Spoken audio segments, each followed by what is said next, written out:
Vous souhaitez par exemple savoir combien de jours il y a entre deux dates précises? Sachez que par l'intermédiaire du tableur Excel 2010, vous pourrez le savoir sans difficulté.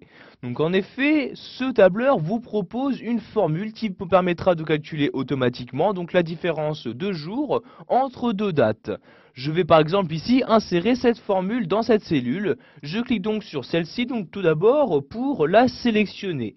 Je vais ensuite insérer donc 1 égale à l'aide de mon clavier et je vais écrire ici la formule. Donc il s'agit de la formule jour 360.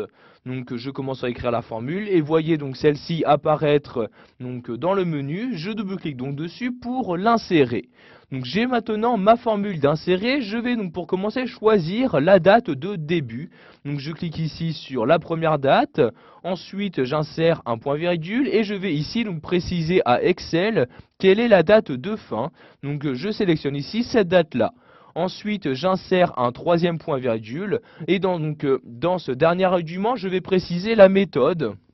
Vous avez ici les deux méthodes qui apparaissent donc dans ce menu. Donc vous voyez, si vous mettez faux, vous utilisez la méthode américaine, c'est-à-dire le calendrier américain. Si vous mettez vrai, vous utilisez donc le calendrier européen.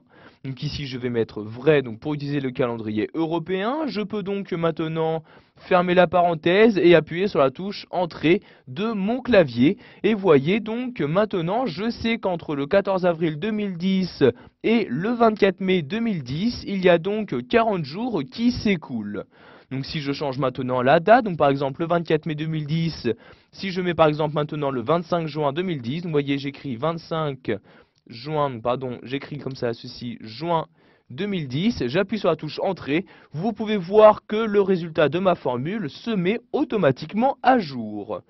Excel 2010 vous permet également de savoir très rapidement, donc pour une date, quel est le numéro de semaine correspondant.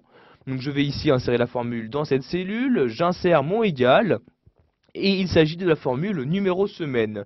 Donc j'écris NO comme ceci, et vous avez ici la formule qui apparaît, je double-clique dessus pour l'insérer, vous sélectionnez ensuite la date, donc par exemple si je vais prendre le 25 juin 2010, je clique donc sur la date, j'insère mon point virgule, et vous avez donc ici la méthode, donc c'est-à-dire vous sélectionnez donc pour votre calendrier, à partir de quel jour commence votre semaine.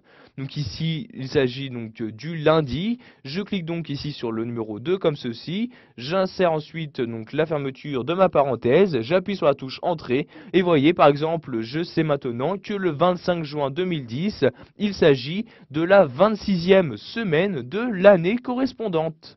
Voilà, vous avez appris dans cette vidéo formation à opérer des calculs entre différentes dates. Par exemple, vous savez maintenant comment savoir le nombre de jours qui s'écoulera donc entre deux dates.